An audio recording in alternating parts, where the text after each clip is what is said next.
نصلی و نسلم علی رسولہ الکریم اما بعد فاعوذ باللہ من الشیطان الرجیم بسم اللہ الرحمن الرحیم۔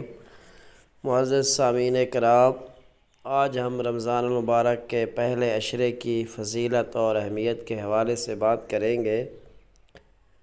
جیسا کہ ہم جانتے ہیں کہ رمضان المبارک کا مہینہ اللہ تعالیٰ کی خاص رحمتوں اور برکتوں کا مہینہ ہے۔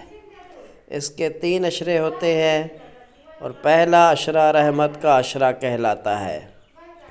اس حوالے سے حضور صلی اللہ علیہ وآلہ وسلم کا فرمان ہے کہ رمضان کا پہلا عشرہ اللہ کی رحمت کا ہوتا ہے۔ اس عشرے میں اللہ تعالیٰ اپنے بندوں پر خصوصی رحمت نازل فرماتا ہے اور اس کی عبادتوں کو خاص طور پر قبول فرماتا ہے۔ اگر اسی طرح اس کی فضیلت کے حوالے سے بات کی جائے تو اس عشرے میں اللہ تعالیٰ اپنے بے پایہ رحمتیں انسان کے اوپر نازل فرماتا ہے اور بندوں کے گناہوں کو معاف فرماتا ہے۔ اسی طرح عبادت کا اجر کئی گنا بڑھ جاتا ہے، یعنی نفل عبادت کا ثواب فرض کے برابر اور فرض کا اجر 70 گنا بڑھا دیا جاتا ہے۔ روزے کی برکت، انسان روزے کو تقویٰ انسان روزے سے سیکھتا ہے اور نفس کی اصلاح کا ذریعہ بنتا ہے۔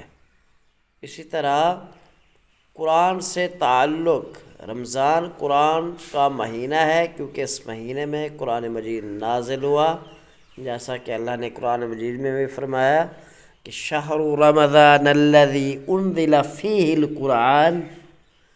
اسی طرح اگر ہم عشرے کی مسنون دعاؤں کی بات کریں تو اس عشرے میں یہ دعا پڑھنا مستحب ہے، رب اغفر وارحم وانت خیر الراحمین، کہ اے میرے رب مجھے بخش دے، مجھ پر رحمت فرما اور تو سب سے بہتر رحم کرنے والا ہے۔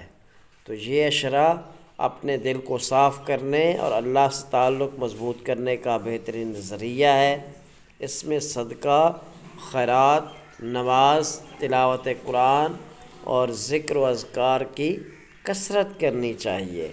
یہ عشرہ ہمیں آئندہ 2 عشروں کی تیاری کا موقع فراہم کرتا ہے، اور اسی طرح اس عشرے کے اندر ہمیں اللہ تعالیٰ سے توبہ اور استغفار کرنی چاہیے، اپنے گناہوں کی معافی طلب کرنی چاہیے تاکہ ہم اللہ تعالیٰ کے برگزیدہ بندوں میں شامل ہو سکیں۔